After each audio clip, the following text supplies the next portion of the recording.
Welcome to the Brown Bag Lunch series. My name is Kathy Fitzpatrick. I'm the program coordinator with the Rochester Hills Museum at Van Hoosen Farm.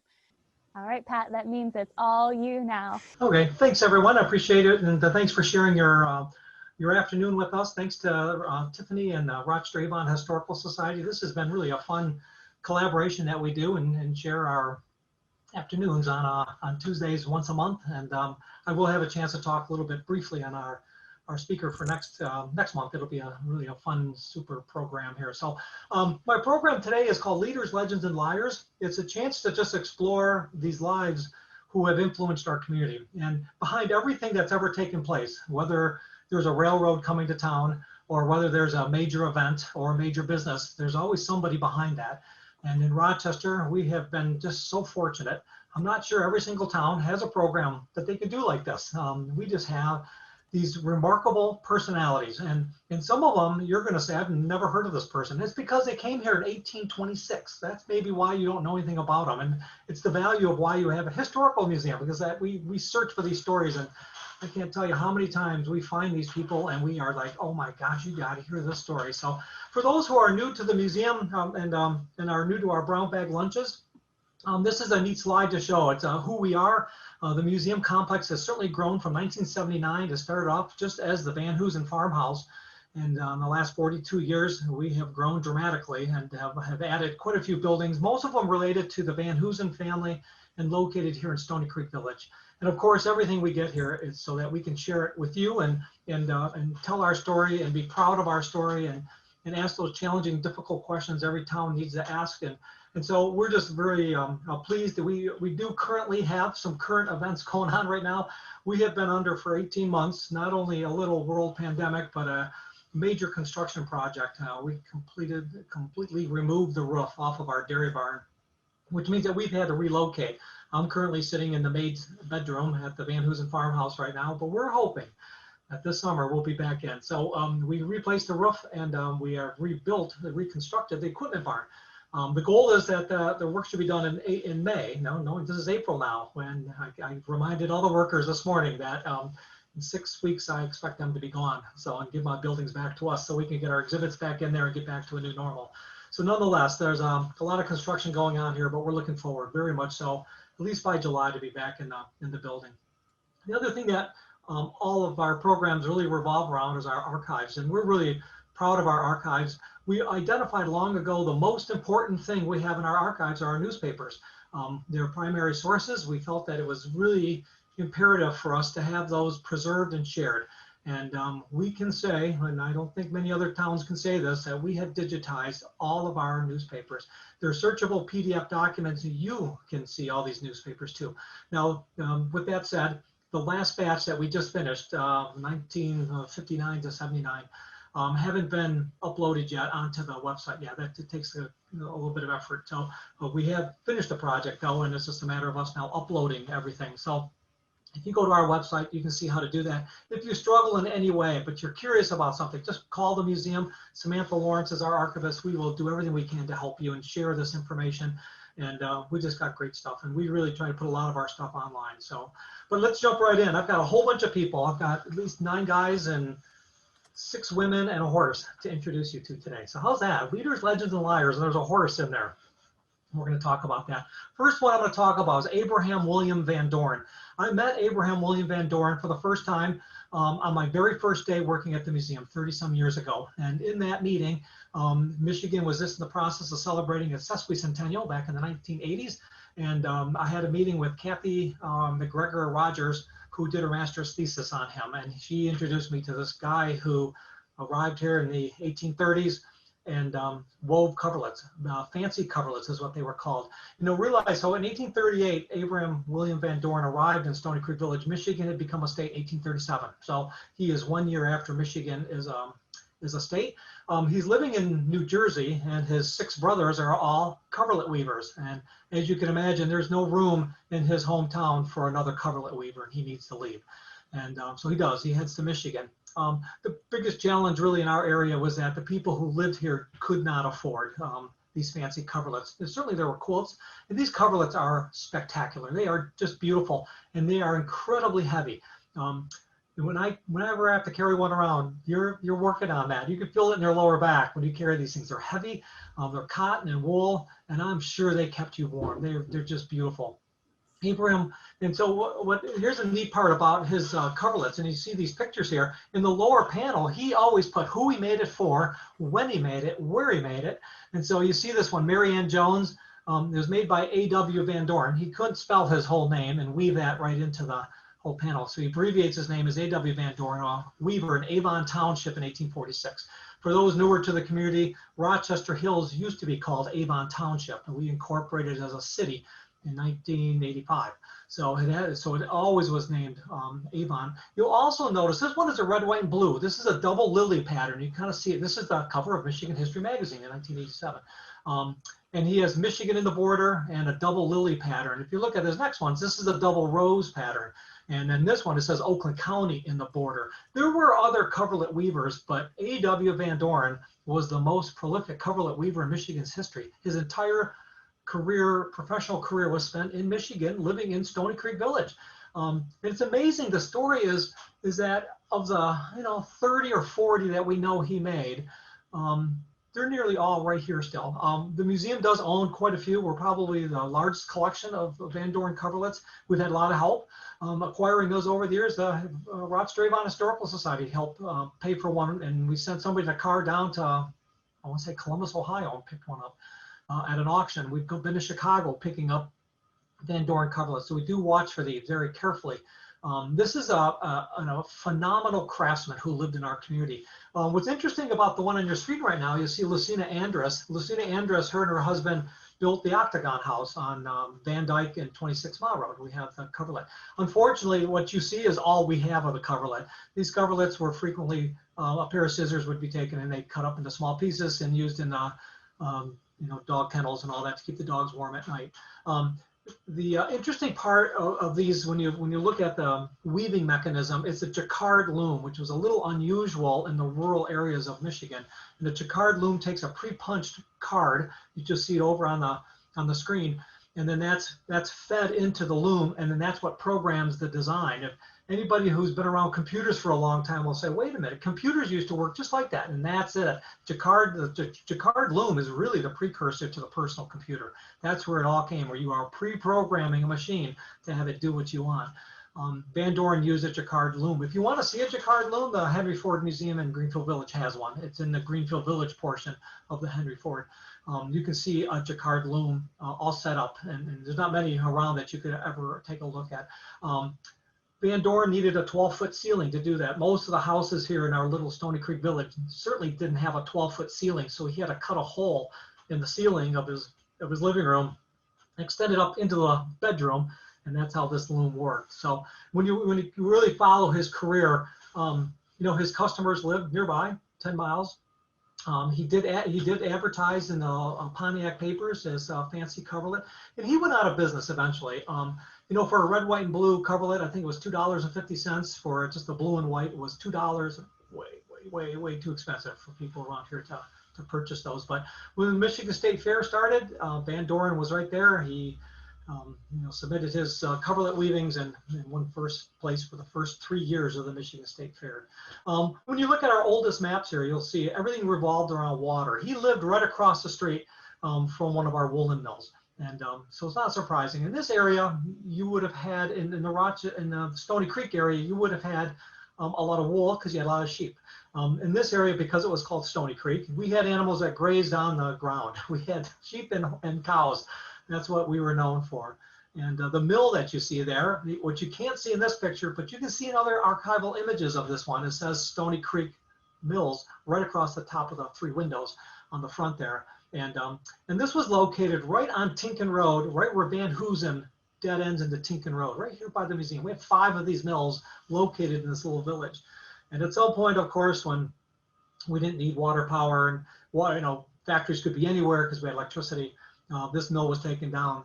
My understanding, and I've been trying to verify this now, and I've worked here too long because I realized I didn't write everything down that I should have. But my recollection is that somebody from Henry Ford's team came here and dismantled the gears out of this building and took them. Henry Ford wanted any old mill, he took the gears out of and took him not to necessarily to Henry Ford, but to his other rural factory that he was setting up at Plymouth and Northville and throughout southern part of Michigan. So, but Van Dorn was one of our artists. Lysander Woodward, you know, there's been many stories I saw. Debbie Larson was on the call, and I know she's written some phenomenal articles. And in any of these names that I talk about, you can just, you know, Google them and find out more information. I'm skimming the surface on every single person. And I'm sure there's a whole program just on the Lysander Woodward family. But Lysander Woodward is really one of our heroes, I think, in Rochester. Just sounds like a super good guy. You know, the community, when they wrote about him, a community is thrice blessed, which has within it such a man as he. That's what I want someone to write that about me someday. But he came here in 1838. Remember, Michigan was just a state. He came here the same year that Van Dorn came. So did they know each other? They must have. They lived less than a mile apart. And Woodward had his farm. Well, today we call it Woodward Avenue, right here in downtown Rochester. Not the Woodward Avenue that goes in downtown Detroit. I think it's a different Woodward, but Lysander Woodward was here. His house is still standing. It's on Rochester Road, just south of Tinkin Road. It's on the west side of the road. It's behind some big, beautiful trees. We do have a sketch of it from the 1877 history of Oakland County. And he had about a 1 square mile piece of property there.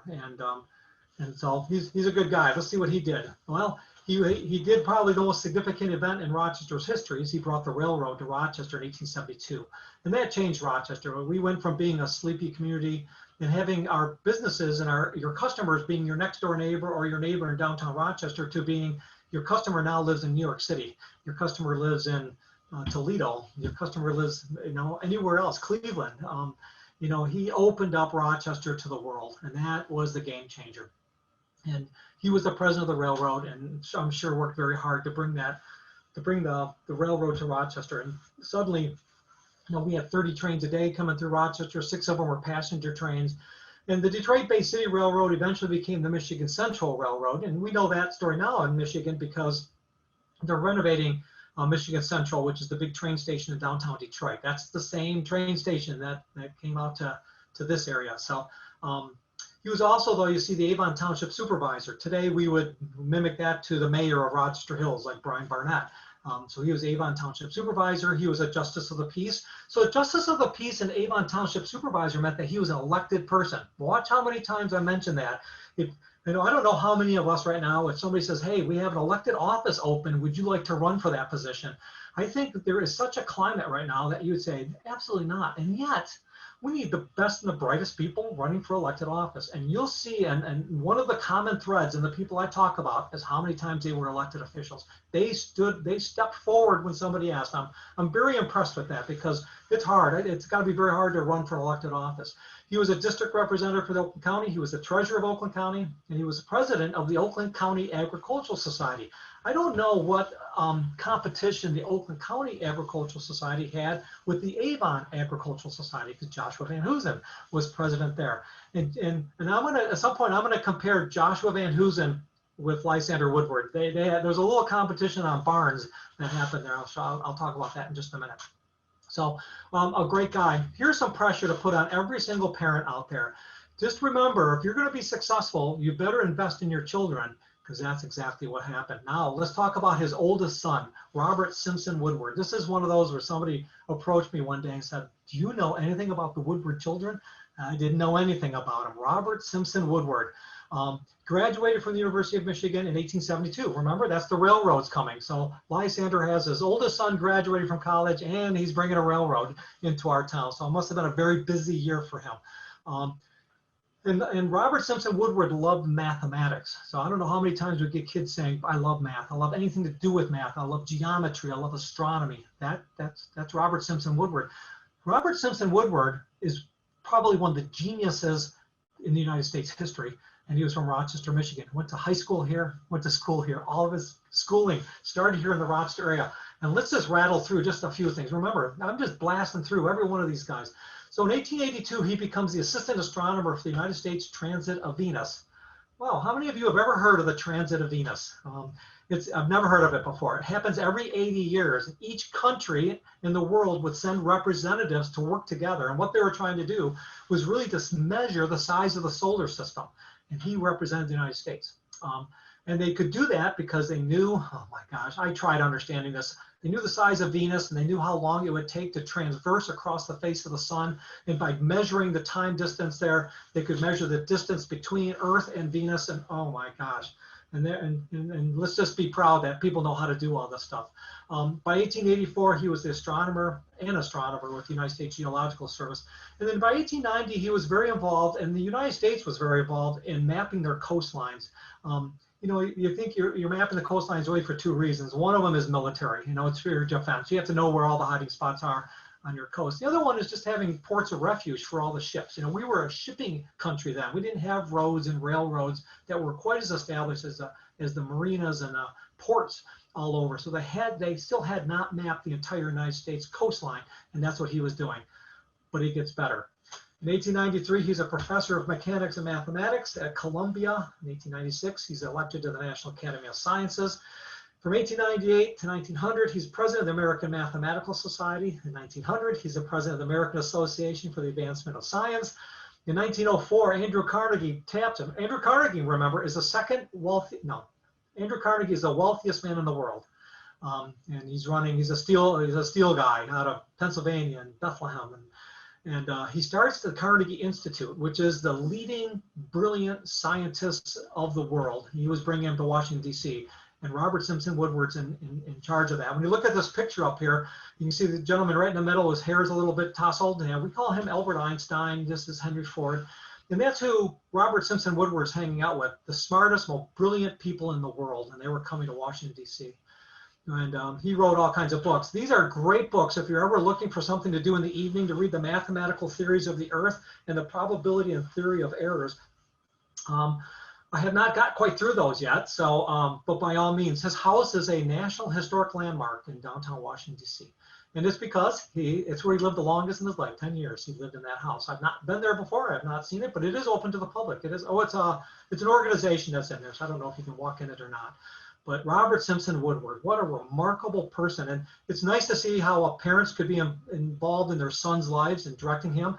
But wait, what about the daughter? Well, there's Eva Woodward Parker. I'm going to talk about her just briefly. And Tiffany's side job, she works, her job, she works as marketing at the Rochester Hills Public Library. And it's really interesting to note how many times a philanthropic act in our community by a woman has created an institution that we take for granted here, like the library, like Oakland University, like Avon Players. These are all philanthropic women that led our community. Eva Woodward Parker, she married a gentleman who was a pharmaceutical, ran the largest pharmaceutical company in Detroit.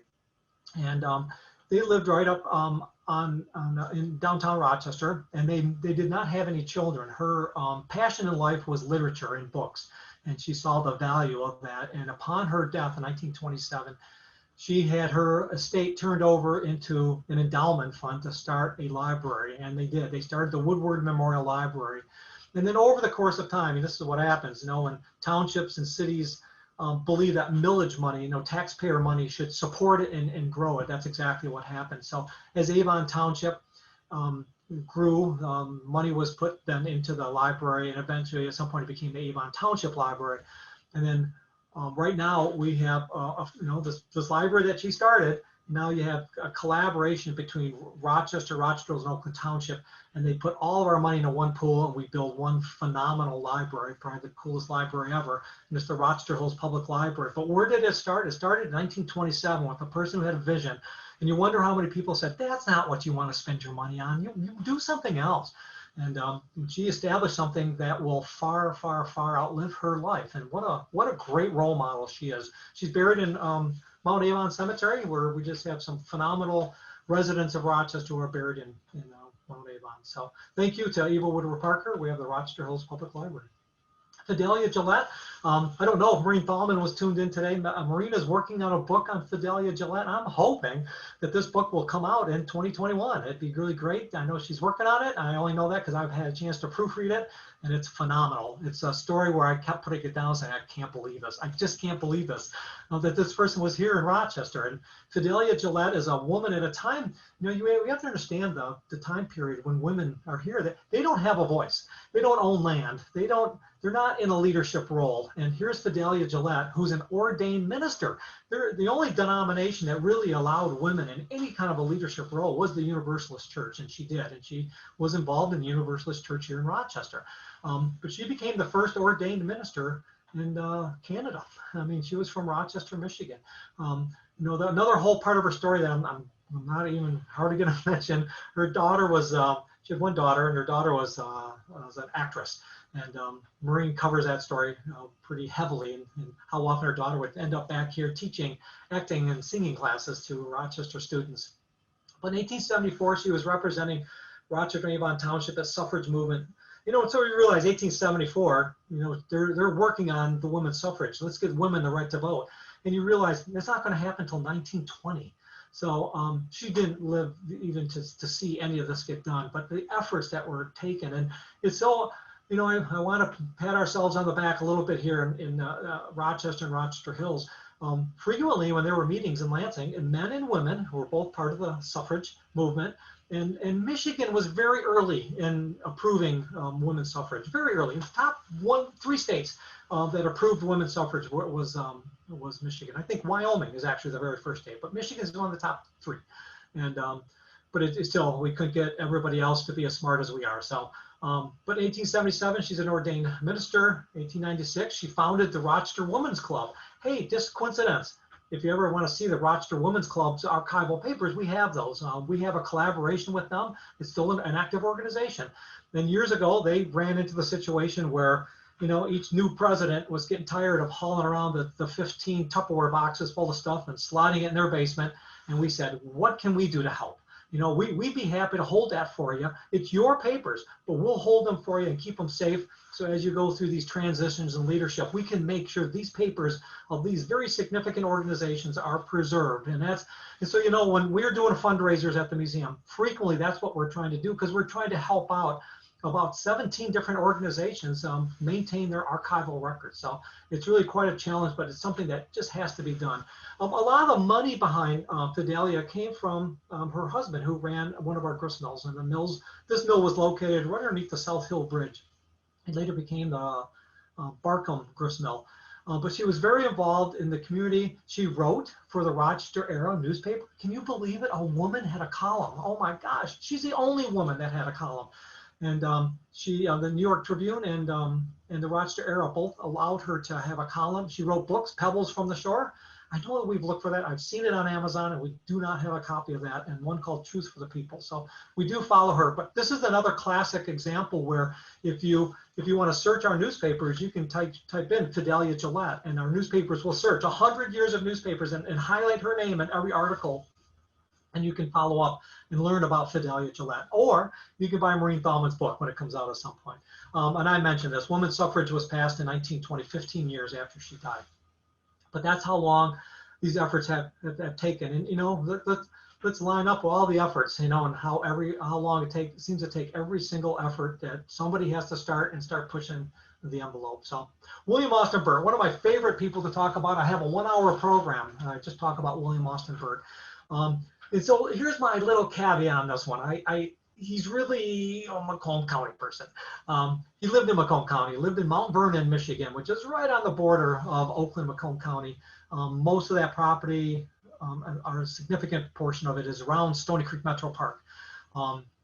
And so that's where he lived. He did have a log cabin there, and that's where he raised all of his boys. I think he had 5 boys. But he was in Oakland County a lot, and he was here in Stony Creek Village a lot. And I know he walked down Tinkin Road 10,000 times in his lifetime. In 1824, he's arriving in Macomb County. So realize how early this is now, once again in our history, 1824. Michigan wasn't going to become a state for 13 more years. But he invented the solar compass. He was a surveyor. And William Austin Burt, as part of a survey in the Upper Peninsula, he was outside Negaunee, which is outside of Marquette, next to Teal Lake.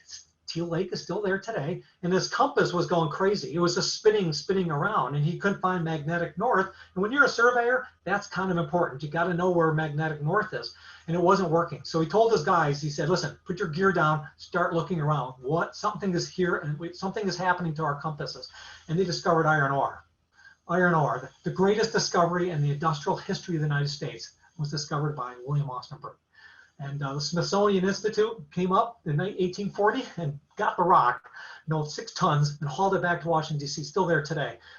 So William Austin Burt said, listen, we can't use a compass because we can't, our magnetic north is going crazy. So he invented a solar compass, which works off the position of the sun. Oh my gosh, how in the world do you do that? He's living in a log cabin in Mount Vernon, Michigan, slightly over the border in Macomb County. And he's starting to work with then the most sophisticated instrument makers in Philadelphia and commuting back and forth between Stony Creek Village and Mount Vernon and Philadelphia. I'm not sure how you do that. And he's inventing the solar compass. If he would have patented the solar compass, he would have been the wealthiest man in the United States. And what did he do? He said, I'm not going to do a patent on it. I want it replicated, and I want it passed out to every surveyor, because the United States couldn't be sold and it couldn't be developed without surveying the property, without surveying the entire country. It's William Austin Burt who allowed that to happen by inventing the solar compass. It was an incredibly sophisticated and accurate machine. So, and then while he's doing that, he also surveyed the Sioux Canal. We know about the Sioux Canal. His first 3 sons were the first 3 presidents of the Sioux Canal. And then he did the Clinton-Kalamazoo Canal. He did the 5th principal meridian in Iowa. Remember, when you're surveying anything, you have to have a baseline and a meridian. In Michigan, baseline is 8 Mile Road. And then the meridian, we call it Meridian Township. It's right outside of Lansing. And then everything in the state, every measurement for every piece of land you're sitting on right now is based off of those, eventually, the principal meridian and the baseline. He did that for the state of Iowa. And then he also surveyed the Wisconsin-Michigan border. In his part-time, he was probably looking for something to do, so he's the postmaster in Mount Vernon. And then he got elected to the Michigan Territorial Legislature, and then he was a judge in Macomb County, and then he was a deputy U.S. surveyor. And then he was a state legislator, and then he founded the Masonic Lodge, planted Stony Creek Village, and founded the Baptist Church in Mount Vernon. Good heavens. I see that the Baptist Church in Mount Vernon is for sale. Last time I drove past it a couple weeks ago, there's a for sale sign out in front of it. And then just for kicks, he was appointed a Michigan territorial judge. His house is still standing in Mount Vernon. So, well, I think 29 Mile Road and Mount Vernon Road, I think, is right out on the north side of Stony Creek Metro Park. His house, unfortunately, is about where the boat launch is at Stony Creek Metro Park. And you'll see this historic marker there. He was very involved in masonry and Masonic things to do in the Michigan area, and was one of our very first worshipful masters in the Masonic Lodge in Stony Creek. The very first Masonic Lodge in the state of Michigan was right here in Stony Creek. If you go up north, you may have heard of our surveyors. Here's 4 surveyors. See if you've ever heard of these guys. Houghton, Higgins, Burt, and Mullet are all surveyors, and they're the 4 largest lakes, inland lakes in Michigan's history. William Austin Burt, super good guy. Van Hoosen family, one of our favorite families to talk about. I'm sitting in their house right now. I work at their farm. It's just a fascinating family to talk about. We'll start with the father, Joshua Van Hoosen. Whereas most people, I talk about how highly educated they are, Joshua struggled with that. At 3rd grade, he left school and never went back again, and yet saw the value of education. He left school because he had to work on the farm, like probably most young, strong boys. And when gold was discovered in California in 1848, he was out of here. 1849, sorry. And he wasn't a 49er. He's a 51er. He went to California in 1851. We have some great stories about that. You know, getting on. So from Stony Creek Village, you know, do you go west to Sacramento? No, you go east to New York. You get on a ship to go down to Nicaragua. You walk across the isthmus, 49 miles. Get on another ship to go up to Sacramento. Go up the Sacramento River. Mine gold for 2 years. But he's got a crush on this young girl with brown eyes back in Stony Creek. And that's how she's described, Sarah Taylor. They knew each other from the schoolhouse. It's probably not the schoolhouse that we know of. That school is probably burned. And so the schoolhouse we have now is a replica or as a replacement. But the stories that I have heard was that Joshua sent a note home and said, Sarah, I'll come home if you'll marry me. Her response back was, I haven't found anyone else yet. So all guys say, well, that's a yes if I ever heard one. All the girls are like, whoa, whoa, whoa, whoa. Joshua came home. They say he walked home. I don't understand that. It can't possibly be true. You know, the Native Americans were not, it wasn't a good, safe thing to do walking across the prairies of the United States. So, but I don't know. We don't know that information. We do know that he was back here in 1854. On January 1st, 1854, Sarah and Joshua were married. His wedding gift to his wife is sitting in our house right now, in the Van Hoosen farmhouse, his wedding gift. So it's, we got some cool things about this family. And Joshua really was progressive. You know, he has some funny things to him. He built the longest barn in Oakland County in 1872. Lysander Woodward had the longest barn. Lysander Woodward's at Tinkin in Rochester. His barn is 100 feet long. Joshua has gold in his money, so gold in his pocket. So he builds a barn 101 feet long. So whether those two were doing this little battle, I don't know. Maybe never will know that. But he was head of the Avon Agricultural Society. You see a little ticket here. The Avon Agricultural Society did not last long. It was for a couple of years. Their fairgrounds were roughly where Kroger and Ascension Providence Hospital is now at Livernois and Walton Boulevard. There you see the 101-foot barn. I'm kind of doing my arrow kind of around it right now. So don't worry, I'll continue on. I'm going to run out of time here. Bertha Van Hoosen, a remarkable person to talk about at a time when women like Fidelia Gillette certainly didn't have a voice, a chance. But realize her father, with a third grade education, insisted her older sister would be a college educated student. She went and became a school teacher, which was a very respectable career.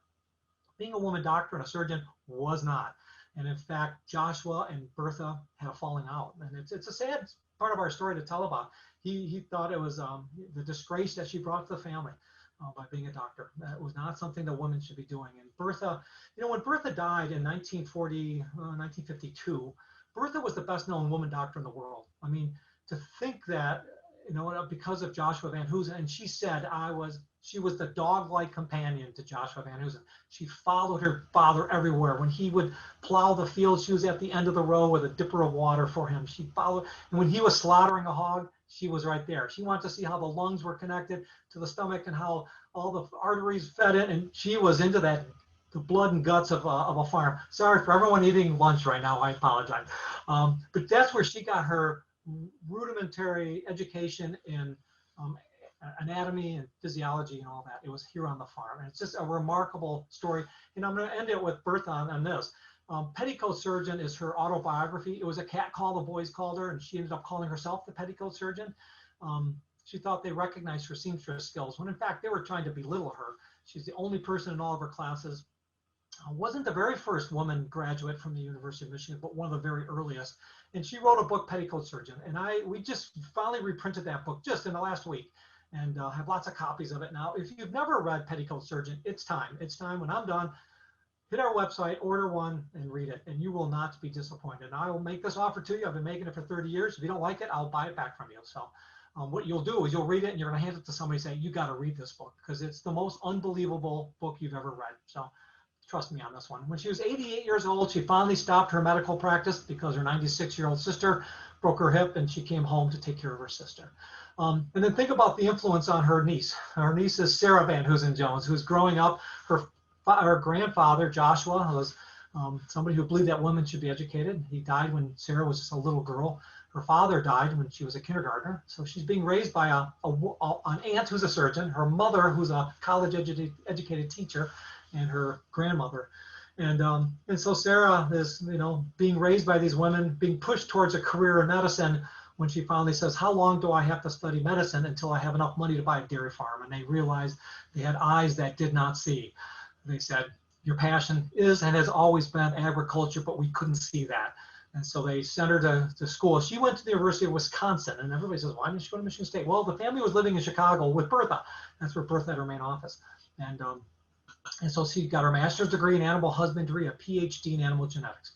Not many women around doing that. And these pictures of Sarah are really fun when you look at her. The picture of her on a horse, always surrounded by animals. Every picture we have of Sarah, there's an animal in the picture. In this one, there's a dog on the back. I think she's holding either a hawk, an owl, or a parrot.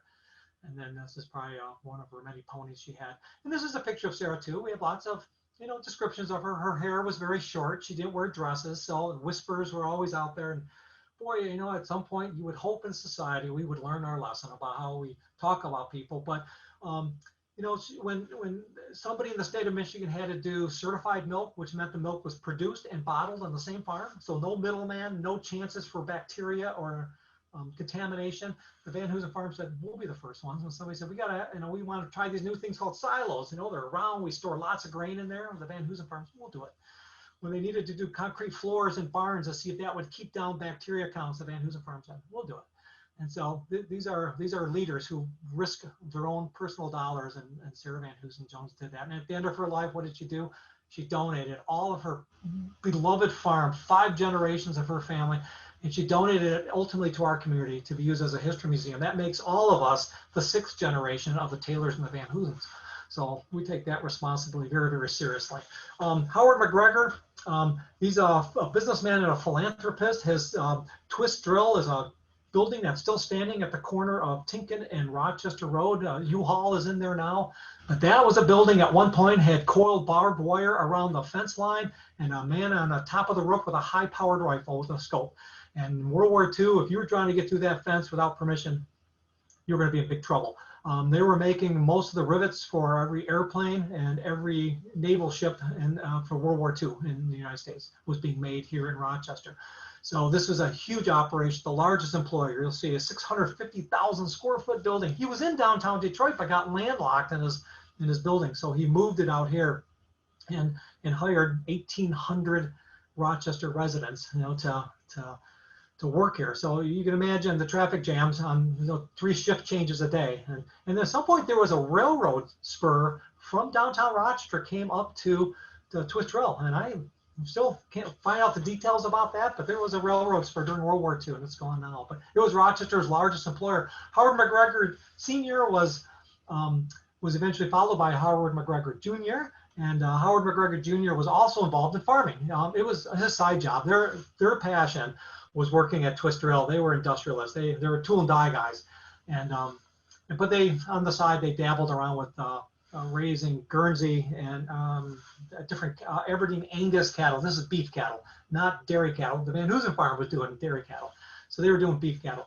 And at some point they donated their land. They donated it, and that's why we have McGregor Elementary. We know that name now. North Hill Elementary and Ascension Providence Rochester Hospital. That was all pasture grazing land. Also, we know of their farm because it's the Great Oaks Country Club. It's a golf course. If you ever wondered why the grass is so green at Great Oaks Country Club, there's a lot of cattle. There's about a foot of manure underneath there. Let's move on to Matilda Wilson, so I don't run out of time here. Matilda Dodge Wilson is working for the Dodge Motor Car Company, and that's where she meets John Dodge. John and Horace Dodge are 2 of probably the most brilliant, scientists, tinkerer, inventors in the automotive industry. And they were working for Henry Ford, but eventually branched off to start the Dodge Motor Car Company. Both John and Horace, they were inseparable at work and they were inseparable at home. Their lives were so intertwined. They were together all the time, and they both died in the same year. They both died of the Spanish flu. I hate talking about pandemics right now, but at some point, Matilda Dodge Wilson, Matilda Dodge married John Dodge. And so when John Dodge died, Matilda and the widow for his brother were probably the 2 wealthiest women in the world. They were very, very affluent. And then at some point, well, you can see the Dodge farmhouse. Let me just show that, the first pictures here.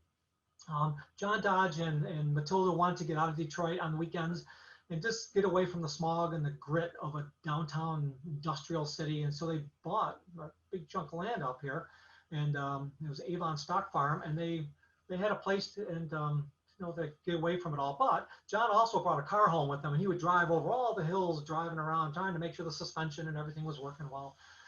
And then when he died, she eventually married Alfred Wilson, who was a lumber baron. So she combined 2 fortunes together. So, but you can see the pictures of the John Dodge farmhouse. That's still standing. I think it's the Alumni Relations Office now at Oak University. It's still there. But when she married Alfred Wilson, who was a lumber baron, they were able to throw together this little shack called Meadowbrook Hall, 88,000 square feet. And once again, if you've never been to Meadowbrook Hall, it's time. And first of all, just to walk the grounds, it's a beautiful, beautiful grounds all around it. Their gardens are going to be coming to life too. And then a tour inside is it's one of those things, we take it for granted living here in the Rochester area, but it's bigger than the White House. So it's bigger than the house that the President of the United States lives in, one of the 4th largest in the United States. We are fortunate to have this. And Matilda Wilson really, I think I talked about some of this. She started the University Presbyterian Church, which is on Adams Road.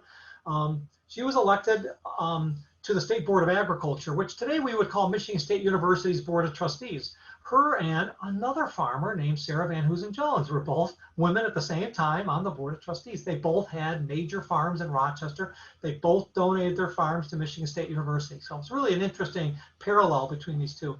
She was also Michigan's first female lieutenant governor. And think about this, look at this gift, 1,500 acres and $2 million to start a university. Where would our town be without Oakland University? I mean, you think about the impact that she made in this community. It's just stunning, and it's going to last for eons. What Matilda Wilson did in this community. And there's so much more to Matilda Wilson's story, so please don't accept this to be the only one. Leaders, Legends, and Liars, and I'm going to talk about a horse. And this is one of my favorite stories to talk about, and I pulled some information from Debbie Larson. So I saw Debbie was tuned in here today, and I was able to find her article online again, where she wrote about Tess. We have in this town a biological farm. You know, we talk about our farms a lot. The Van Hoosen farm being this world-class dairy operation, Great Oaks being a beef cattle. We talk about Ferry Morris being a seed farm. We talk about Meadowbrook. It was a horse farm. I just glanced over that whole little thing, that they were a major horse farm. And then we had a biological farm. There's not many towns that can say they had a biological farm. They grew all kinds of things there. And the things that they were growing were for experimentals, like they grew cannabis. I think they had acres and acres of cannabis at one time. This is back in the early 1920s. So don't go looking out there for fields and fields of cannabis, but it could be out there still. But all kinds of different products, trying to turn them into biological for medicines for people. They also had horses and animals, not just horses, cattle, guinea pigs, monkeys, all kinds of things. And Tess is the one I'm going to talk about today. Is what's interesting about Tess. What they realized is that horse's blood and human blood are very similar. And by inoculating a horse with tetanus, the horse would then, its body would start creating antibodies and fighting it with white blood cells. Eventually then, that horse is bled down. And that blood is shipped down to Detroit and into the Park Davis pharmaceutical companies and made into human vaccines. The reason why the farm was in Rochester and the main experimental labs were in downtown Detroit was that we had the interurban line. The interurban line connected us together, and Detroit they were landlocked. They didn't have 300 acres to graze all these horses. And so here's what I'm just gonna I'll rattle off. You can see what tetanus. So Tess is involved in tetanus. Tetanus is also called lockjaw. It's, you know, if you ever get a cut, and in World War I, you know, they got soldiers crawling through fields that have been full of horse manure for centuries, because it's a very agricultural, you know, area. And if those soldiers got cut in their hand, or, you know, nicked, you're in a war, so of course that's happening. You're getting nicked all the time. Well, they would get tetanus, and you know, it was bad. It was very bad, and tetanus was a huge issue, especially for all the soldiers. So they needed animals to do this. So here's, I'm going to read this, and this is from, thanks again to Debbie Larson. This is, on average, the productive span for a tetanus horse was about 2 years. In contrast, Tess produced antitoxin for 11 years with no loss of vigor. Dr. Robert H. Wilson of Parkdale described her stamina this way during an interview in 1932. Probably 100 horses were put on the tetanus treatment at the same time as Tess, and they all died years ago. Why Tess should continue year after year to produce an active serum and the others not is one of the unfathomable mysteries of science. We've had hundreds like her in age and appearance, but there was never another like Tess. And Tess was put on floats and taken around the country to lift the spirits of the American people. Because realize we have World War I going on. We also have the Spanish flu and a pandemic going on. So there is death going on. And people are discouraged about what's going on. And this horse is what's cheering up people. And this horse is going around the country representing. It's from Rochester, Michigan. So Tess is a horse. We have a program where we talk about leaders, legends, and liars, and we talk about a horse. Isn't that the coolest town ever? So it is really a remarkable story. The sad part of our story is that when Tess did die, they did a monument for her outside the barn. Those barns are now where the OPC is located. Here in our town, and anybody in the Rochester area knows where the OPC is on Letica Drive. It's a beautiful building. The barns were beautiful buildings also. And unfortunately, that marker is gone. And nobody knows what happened to it. It was not saved or anything. There's no acknowledgement of Tess out there. So I guess there's our lesson. We got to figure out how to recognize Tess. Heading towards our home stretch here, my program is called Leaders, Legends, and Liars. And this is a story about, one too far. And this is my liar one. It's Uriah Adams. Uriah Adams was 1826. So, he's there same time as Lysander Woodward. He's there with our colorlet weavers. He's very alongside, some very influential people in Rochester's history. And he's following a group called the Millerites. Now, this is a picture of William Miller. I do not have a picture of Uriah Adams. He probably died way before photography was available to help. But they followed the Millerites. The Millerites believed that the United States was the greatest nation chosen by God, and we were the favorite child. And William Miller had come to this conclusion watching these battles during the War of 1812, where his ragtag armies would go against the greatest army, the British Army, and they would win. And he just said, God chose us. And as part of his teachings, at some point, he started calculating the end of the world. And this has happened a couple of times in world history where people predict the end of the world. And they said it was going to end in 1843. Very minor calculation. They redid everything to October of 1844. They were using biblical scripture, and 50,000 people nationwide. There weren't very many here in the Rochester area. However, Uriah Adams was able to convince people to move to his farm. His farm is where Eisenhower High School is today. So if you look at my map here, you can see Livernois goes north and south, and Walton Boulevard goes east and west. Uriah Adams with 50 acres, I think it says there. So at some point, of course, the sun came up the next morning, and all the followers then turned to him and said, what happened? I thought the world was coming to an end. And Uriah Adams quickly was able to assessed the situation and said the world did come to an end and that he was now Jesus Christ. So this is 1843. So you have to understand how long ago this was. And so he would only dress in all white. And, the people in Rochester kind of went along and tolerated this unusual group. And then at some point, things got really weird on the farm. Marriages were dissolved and people were repaired up. And Uriah Adams paired people up. And his father convinced everyone that he was able to talk to the rats to get the rats to leave their barn. The Congregational Church kicked them out. The school board kicked them off. And things, he ended up at Jackson State Prison. And at the end of his life, when his health was broken, there was a local drive by people from Rochester petitioned for his release, and they brought him back to Rochester, and he died here. He's buried in Mount Avon Cemetery. You can find his tombstone.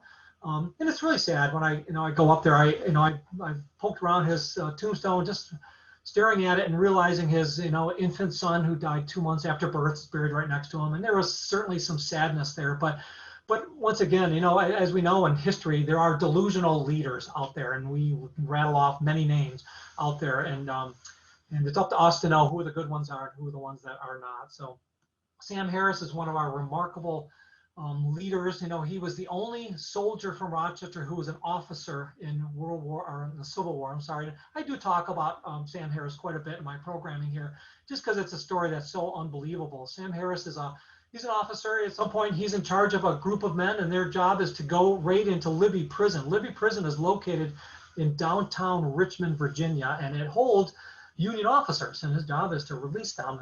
And before he had gone on this little assignment, he had been traversing through the Kentucky wilderness looking for Confederate soldiers to engage in battle. And he had come across a woman who was starving to death with her 5 children, and he helped her out. Her husband was a Confederate soldier, but he said, this is not how I was raised. We don't raise kids like this in Rochester. We raise them to be kind and compassionate. So he took care of this woman, and she said, I will never forget what you did. You're a Union officer. I'm a Confederate wife. And she wrote a letter to her best friend and said, gosh, if you can ever help this guy out, Sam Harris from Rochester, Michigan, do what you can. Sam Harris is at some point pulled away from the detail of helping this woman. Then in the raid on Libby Prison, he's captured. And it doesn't go well. He's captured. He breaks his arm. He breaks his collarbone. He's in great pain. And the Union is so excited to get this another Union officer there. And they say, hey, we're going to make an example out of this guy.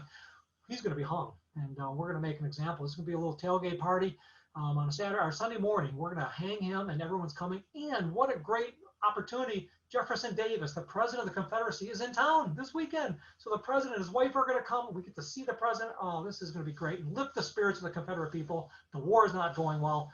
And as they're getting ready in the morning to go to the hanging, Jefferson Davis mentions to his wife, oh, yeah, by the way, after church, we have this hanging to go to for Sam Harris. She said, Sam Harris, I know that name. Is he from Rochester, Michigan? And he says, how would you know who Sam Harris is. She said, he's the one that helped my friend. Remember, I shared that story about this Union officer that helped him. And she said, if I could ever do something to help him, I would. And so she tells her husband, let him go.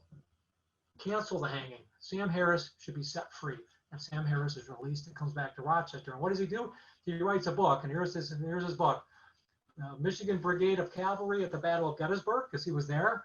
And Why I Was Not Hung, the story of Sam Harris. And it's great. He doesn't know why he's not hung. He's released, and he's terribly injured. He's sent to a Union hospital to recuperate. By the time he gets back to Rochester a year later, the war is over. He goes back and traces the whole story back again and writes it all down. It's a phenomenal book. We sell it for $3 for crying out loud. So at some point you got to come out here and buy one of these. The gift back to our community that Sam Harris made was a drinking fountain here, the Sam Harris Fountain. It's located right next to Rochester City Hall. If we can ever get drinking fountains turned on again, and I would hope by this summer we can finally have a drinking fountains working again, it's the best drink of water you'll ever have because it's the coolest story you've ever heard in your whole life. Robert Kedzie, I think I'm getting down to my last two. Robert Kedzie is, is this an interesting story? I love this story. Robert Kedzie comes to Michigan, and the headmaster for the Rochester Academy passes away. And I think he's buried right over by where my mom and dad live, over in Washington Township, across the street in their cemetery there. And the gentleman passes away, so Robert Kedzie becomes the headmaster of the Rochester Academy. He marries a beautiful young girl from Rochester, of course. Rochester girls are all beautiful and young. And she dies in childbirth, and he's devastated by this. And he changes his direction of his career. He's going to go to U of M, become a doctor, and find out how to prevent women from dying in childbirth. He graduates #1 in the very first medical class at U of M. And Robert Kedzie, and then Civil War breaks out, and he, of course, as a surgeon in the Civil War, is captured at the Battle of Shiloh, the bloodiest battle in American history. And his health is broken, but he somehow survives, comes back, moves to Vermontville, which is outside of Lansing. I've never been to Vermontville, but it's on my to-do list. And then at some point becomes a chemistry professor at Michigan Agricultural College. We know that today is Michigan State University. 39 years, he's a chemistry professor, the very first chemistry professor in the United States. But he's also elected as a state representative. And first thing he says is, hey, we can't just keep cutting down every single tree in Michigan. At some point, we got to start planting trees. And that's a good idea, isn't it? I think it's a great idea. He's president of the State Board of Health. He sees the value of that. In 1869, he convinces the United States to start dedicating money to chemistry. And in Michigan State University, they built the very first building that's a chemistry building. Today, it's called Kedzie Hall. And anybody who's Michigan State better know the answer to that one. He's just this phenomenal guy. Wrote books and all kinds of stuff. He was a huge consumer advocate. And so he started realizing arsenic was in wallpaper. So in hotels and in restaurants, arsenic was getting into food. People were getting sick. He's the one that figured it all out. He protested the pollution of the Detroit River. And ultimately, he said, what I want to be known for, I was the father of the sugar beet industry. He's the one that introduced sugar beets. And then everybody says, wait a minute, we got a sugar beet story here in Rochester. I know on Woodward Street. It used to be called Sugar Avenue. It was. And he's the one that said, sugar beets don't grow in Rochester. They grow up in the thumb of Michigan, in Cairo and in Vassar and Frankenmuth. That's where, and he had found an area in Germany that had the same latitude. They came right through the thumb of Michigan. He said, Michigan, the thumb of Michigan will grow sugar beets. And he was right. He's the father of the sugar beet industry. And then you see, 3 of his sons were chemistry professors, and 1 of his sons were president of Michigan Agricultural College. So it's a great story. I got to wrap this up with Helen Southgate Williams. She's a new addition to my Leaders, Legends, and Liars. Really an expert in literature. She would have loved Eva Woodward Parker. Those two would have been. They would have been good friends. And Helen Williams had shops throughout downtown Rochester. Her passion was literature and children. She has an influence at the Sterling Heights Public Library, where she donated a lot of her books. In the Rochester Hills Public Library, I want to say there's a big nutcracker. There's a 4-foot tall nutcracker or something. It was in the youth room. I think that's from Helen Williams. And she has books everywhere. And here's the neat part is, I'm going to blast through this one because I'm running out of time. But she lived at Cranberry Lake Farm, and Barb Barbers is tuning in here. Barb gave me this information. I did not know that Helen Williams lived at Cranberry Lake Farm. This is the History Museum up in Oakland Township. So if you've never been there, by all means, go up Rochester Road, turn left on Predmore. So it's It's a beautiful spot. It's a 16-acre park, but then it connects to a 213-acre preserve around Cranberry Lake. And they're going to, opening this fall, they have a story garden where they're going to be recognizing Helen Southgate Williams, who lived in the house. And it looks like they're doing a children's book giveaway, which is exactly what Helen Williams would have done. So congratulations to Oakland Township for knowing about their history and about this story. This is a remarkable person that we've had living in our community, and we were lucky to have her. So here are our traits. At some point I said, so what's the formula? I want to grow up to be a leader, legend, or a liar. And so I just said, what are the ingredients? What do I find? And these are the things I find when I talk about the people from the Rochester area. They always talked about honesty. They always talked about education as much as they could possibly get, and education lifelong. It never ended at college. They were lifelong learners. They talked about, they served our communities as elected leaders, very community minded. You'll see their name and connected to all kinds of different events. And we know that there's more people out there that we're still not covering today. So at some point, J.J. Snook, Dorothy Beermore, and even Madonna, we should probably get them out there and just keep celebrating the people that have come from the Rochester area. I always say that our most famous residents are the ones who are here today. It's you and me, and we're the ones that have to keep our community going. We can't take it for granted. We can't rest on the laurels of previous people that have lived here. We have to, keep doing what we have to do this year so that, that 100 years from now, they can talk about what our generation also did.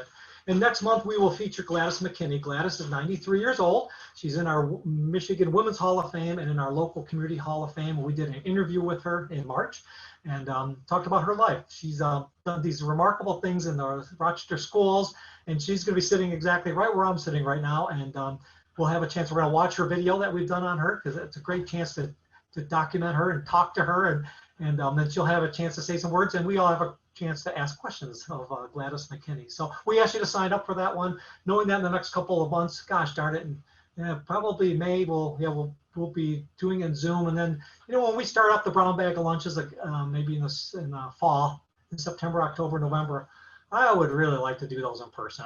To tell you the truth, I want you to come out, and I want you to have a cookie and a cup of coffee and do it in person at the museum. But we may be in this kind of a format forever and ever, and those who can come, and those who can't, you can Zoom in. But we're hoping that we'll see you again, and watch our progress here at the museum too. As we wrap up our building projects, we'd love to have you join us. So Kathy, I'll turn it back over to you to see if you have any chats that we need to talk about. Sure, absolutely. Yeah, we had a couple come in. One was in reference to the Van Dorn coverlets. Did he dye the material himself? If not, where did he get the wool in the different colors? Yeah, that's a super great question. A lot of times he told people they had to bring the wool. He wanted it. He wanted them to bring it. But it's interesting because the colors are all almost identical. The dark blues are dark blue. You think there'd be shades off, but I think he was a weaver. He was not doing the dyeing of it. And sadly, they don't know where he's buried. He was moving to California to be with his children. He was bankrupt. He lost his business here because nobody was buying coverlets. And they say he died in Nebraska, and his place of burial is unknown. So, but I most of the times it says that people have to provide their own wool. So, another one was, excuse me, are there any plans to create a memorial for Tess at Par Pharmaceutical? Yeah, I mean there isn't. We don't have anything, but you know what? We do have a connection with Par Pharmaceutical. We have some of their records that we store here, and at some point. I have a long story someday I'll tell you about, they have a sign up in front of Park Davis that says it's biological license number 1 was at Parkdale Pharmaceutical. That's kind of a cool thing. The sign disappeared. It ended up in the western end of the Upper Peninsula, and I was involved in a 3-year effort that no police were involved. But it came back home, and let's just say they have it now, and it's on the other side of the guard shack so that it can't be taken like it was initially. And everybody had good intentions, but a former employee did take it and then revealed to us they had it, and we've made efforts to get it back. And now that we have connections there, it's time to recognize Tess and what happened here in our town. And, because not only was Tess this phenomenal horse, but there were people from Rochester who worked at that farm, who took care of Tess, who understood the importance of this vaccine and saving all of our soldiers in World War I. So the story of Tess goes deep into our community. It's more than just the story of a horse. So I think it needs to be recognized, and we'll work with them, and I'll put it on my to-do list, and somehow or another we're going to recognize Tess the horse. Yep. All right, and then the last one was, where is the state historic marker located exactly for the William Austin Burt At Stony Creek Metro Park. At Stony Creek Metro Park. If you go by the, I should know the answer. It's right next to the dam. So they have a dam on the, get my bearings, the south end of the park. And you almost have to be on a bike or walking. It's not an easy thing to get to. You can park at the boat launch. That's the safest place to park. And then you walk towards the dam. And the State Historic Market, it's a 2-posted market with different information on both sides, because he's just a remarkable person. This is one of our true heroes in American history, is William Austin Byrd. So it's worth going and seeing more about him there. So yeah, thanks. Yep. I think one more came in. I have to make sure this one gets there. Antibodies. We're all talking about antibodies, right? Do we know anyone who got tested antibodies? And I think we do have a couple vaccine cards. You know what? Thanks for asking. I'll tell you my last story. I mean, personally, I don't, and I don't know how this happens, but there is a story where one day a person came in and they had their little vial with all the numbers on it, and they said, "I want to meet the horse that saved my life." And the workers and the supervisors are all like, "What in the world? This has never happened before." And so they looked at the numbers, and it meant something to them, the codes on there, and they were able to go out in the field. And I don't know if this was tests, because remember, there's lots of horses in this. And they brought the horse in from the field so this man could meet the horse. And they said he went up and embraced the horse to thank it. So I just love that story every time I talk about it. And so I don't know how you would ever track your vaccine directly to one horse. It's just like, it's hard to do it with the vaccines that are being passed out right now. But I just love that story. Even if it's not true, I love it. But it was told to us, it's a well-documented story out there that this man hugged the horse to thank him. And the workers all stood back kind of saying, "What is going on here? We've never seen this." They never saw what they were doing and how it affected people. And for him, it saved his life. He was a father with a young family, and the horse with the tetanus had saved his life. And I just love that story. But I don't know how to track that down. It would probably be one of the soldiers in World War I. That's where all the vaccines went, was to the front lines in World War I. All right, Pat, that looks like all of our questions. All right. Thanks, everyone. Have a great afternoon. It's a beautiful day out there. Get out there and watch the daffodils, and we'll see you in a month, if not sooner. Thanks for joining us. Bye, everybody.